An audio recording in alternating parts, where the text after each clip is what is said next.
खबर उत्तर प्रदेश सहारनपुर जिले की है। सहारनपुर जिले के एक घर में एक ऐसा वाकया होता है जिसको आप सुन के चौंक जाएंगे। कभी कभी आपने अक्सर सुना होगा कि हम कोई भी गीत, भजन या कोई भी चीज़ें बार बार रिपीट करते रहते हैं या उसी को गुनगुनाते रहते हैं। यही गुनगुनाना एक महिला को इतना भारी पड़ जाएगा उसने कभी सोचा नहीं था।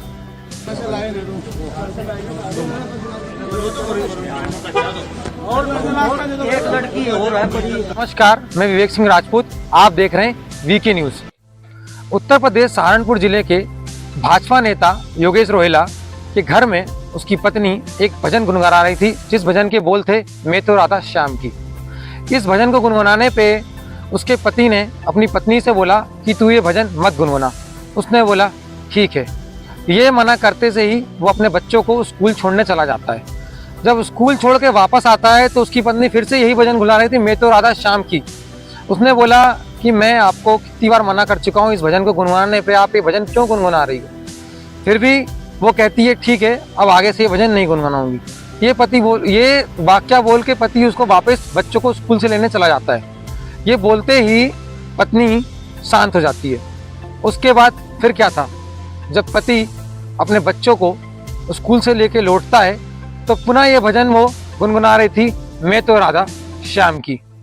पति को लगता है कि पत्नी का अफेयर किसी श्याम नामक युवक से चल रहा है।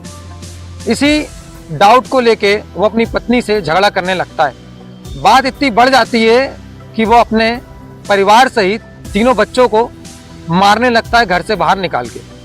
उसके बाद वह कहता है कि आज तुम लोगों को जिंदा नहीं छोड़ूंगा। पत्नी रोती है, गिड़गिड़ाती है, कहती है गलती हो गई, अब से ऐसा नहीं होगा, गलती से भजन निकल गया। परंतु वो तो मानने से रहा। ऊपर वाले कमरे में मारते मारते बीवी बच्चे सहित तीनों को ले जाता है। वहीं बीजेपी नेता जिला भाजपा का पूर्व अध्यक्ष भी रह चुका है और अभी वो वर्तमान में कार्य समिति में था।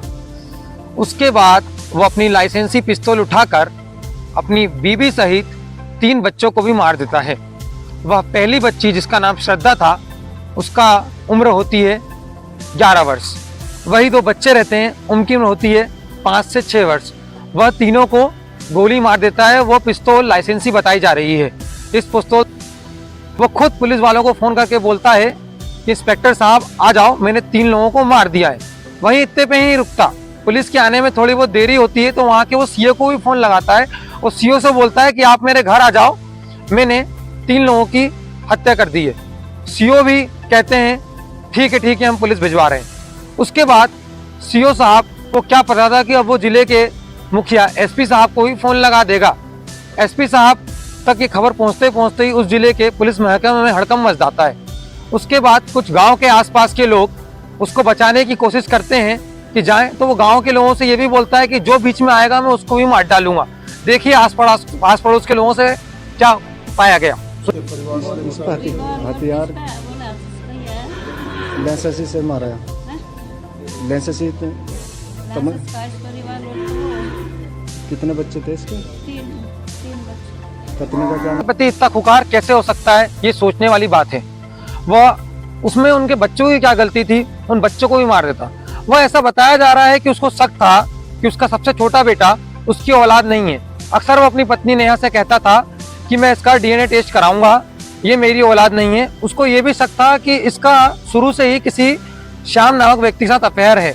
वह नेहा का कहना था कि ऐसा कुछ भी नहीं है, मैं तो भजन गा रही हूँ। परंतु फिर क्या था, बात इतनी बढ़ गई कि नेहा जिला अस्पताल में भर्ती है और पुलिस ने उसको कस्टडी में अपनी ले लिया है। और देख सकते हैं आप गाँव वालों का कहना क्या है। धन्यवाद।